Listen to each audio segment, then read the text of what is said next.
شروع اللہ کا نام لے کر جو بڑا مہربان نہایت رحم والا ہے۔ دو پہاڑوں کے درمیان ایک ایسی سلطنت آباد تھی جس کے قوانین مضبوط تھے مگر دل کمزور۔ اس سلطنت کا شہزادہ ظہیر عقل مند اور بہادر ہونے کے ساتھ ساتھ طبقاتی دیواروں پر یقین رکھتا تھا۔ اس کے نزدیک خون کی شرافت ہی انسان کی قیمت طے کرتی تھی۔ محل کے باہر کی دنیا اس کے لیے بس ایک منظر تھی، ایک حقیقت نہیں۔ اسی شہر کی سب سے پرانی سڑک کے کنارے ایک نوجوان لڑکی بیٹھی رہتی تھی۔ اس کا نام سکینہ تھا۔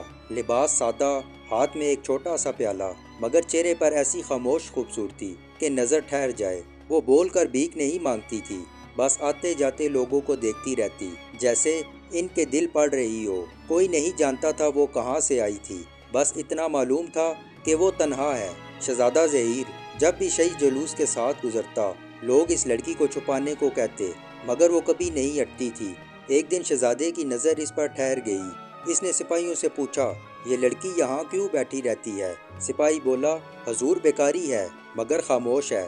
شہزادہ سرد لہجے میں بولا، خاموش غربت بھی بدنما ہوتی ہے، اسے یہاں سے ہٹا دو۔ سکینہ نے پہلی بار نظریں اٹھائی اور آہستہ سے بولی، میں جگہ نہیں مانگتی، صرف قسمت کا انتظار کرتی ہوں۔ یہ الفاظ شہزادے کے دل میں اتر گئے، مگر اس نے خود کو سنبھالا اور آگے بڑھ گیا۔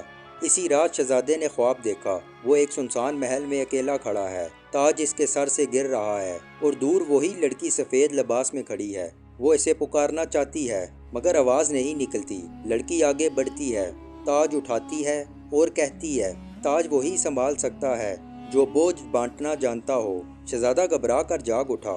اگلے دن سے اس کا دل بے چین رہنے لگا۔ وہ بہانے سے شہر جاتا مگر اصل وجہ وہی لڑکی تھی۔ ایک دن اس نے سادہ لباس پہنا اور اکیلا اس کے پاس جا بیٹھا۔ تم کون ہو؟ اس نے پوچھا۔ سکینہ مسکرا کر بولی، جو ہونا تھا وہ سب چھن گیا، اب بس انسان ہوں۔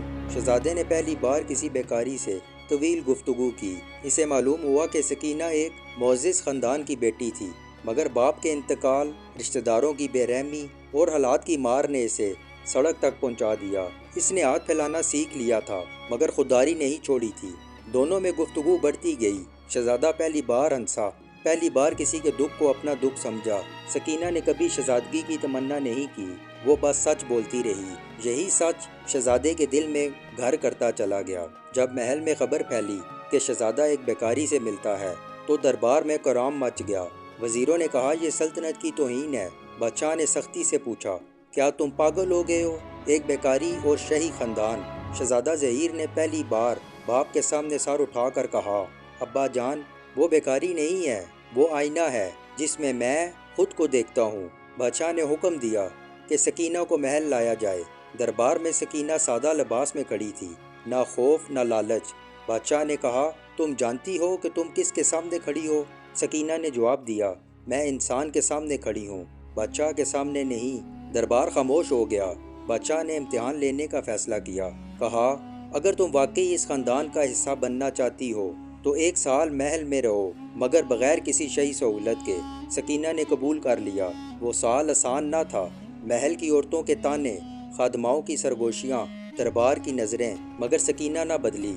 وہ خادماؤں کے ساتھ کام کرتی، غریبوں کے لیے کھانا بھجواتی اور رات کو سجدے میں روتی۔ ایک دن قحط پڑا۔ سکینہ نے اپنی سادگی اور عقل سے اناج کی منصفانہ تقسیم کروائی۔ شہر میں بغاوت نہ ہوئی۔ بادشاہ نے پہلی بار مانا کہ یہ لڑکی صرف خوبصورت نہیں، سمجھدار بھی ہے۔ سال پورا ہوا۔ بادشاہ نے دربار میں اعلان کیا، جس نے سلطنت کو مشکل وقت میں جوڑے رکھا وہ بیکاری نہیں ہو سکتی۔ شہزادہ ظہیر اور سکینہ کی شادی سادگی سے ہوئی، نہ سونے کا شور نہ طاقت کا مظاہرہ۔